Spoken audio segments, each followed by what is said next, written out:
Gusto kita. Gusto kita, salitang gusto ko nang sambitin sa harapan mo. Salitang matagal ko nang pinipigilan dahil natatakot ako baka sagutin mo ako ng pasalungat. Baka kung sabihin ko sa harapan mo na gusto kita, maririnig ko ang salitang di kita gusto.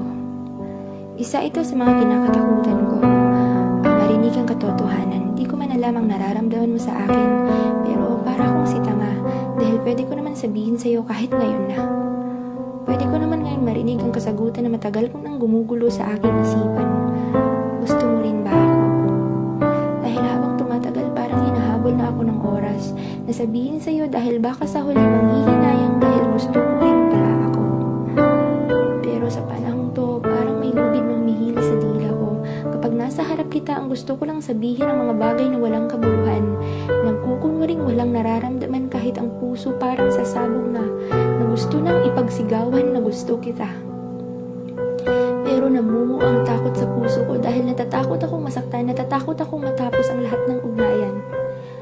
Dahil sa salitang gusto kita.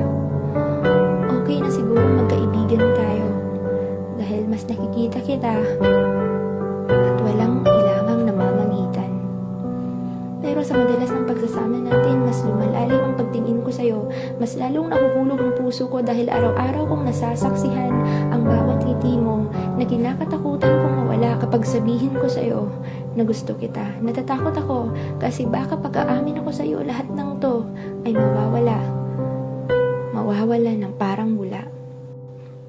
Pero sabi nga nila, di mo subukan dahil baka naghihintay rin siya, dahil baka pareho lang kayong iniisip.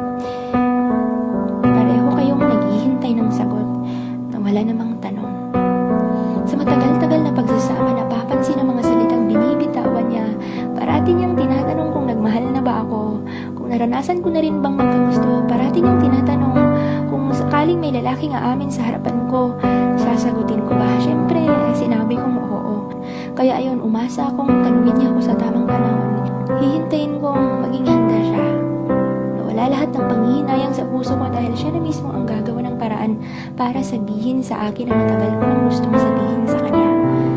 At isang araw nakita ko ang dala-dala niyang rosas. Sinabihan niya akong magbihis daw ako dahil may pupuntahan kami. Ang saya ko dahil sa wakas aamin na rin siya na gusto niya rin ako. Hinawakan niya ang kamay ko at inabot ang mga bulaklak at sinabi niyang gusto kita. Tapos sabay tanong, okay ba? Siyempre, sinabi kong oo. Kinilig ako. Pero parang bigla akong kinabahan nung binawi niya yung bulaklak na binigay niya sa akin at sinabi niyang sigurado akong magugustuhan niya to. Tumingin ako sa likod ko at nakita ko yung taong nakabighaani ng puso niya. Nakita ko kung paano pinagtagpo ang kanilang mga mata sabay ng matatamis na ngiti. Nakita ko ang kakaibang ngiti na ngayon ko lang nakita. Tumakbo siya sa taong mahal niya. At ako, si tanga, maasang babalik siya, naghihintay sa tamang panahon na sabihin sa harapan niya ang salitang gusto kita.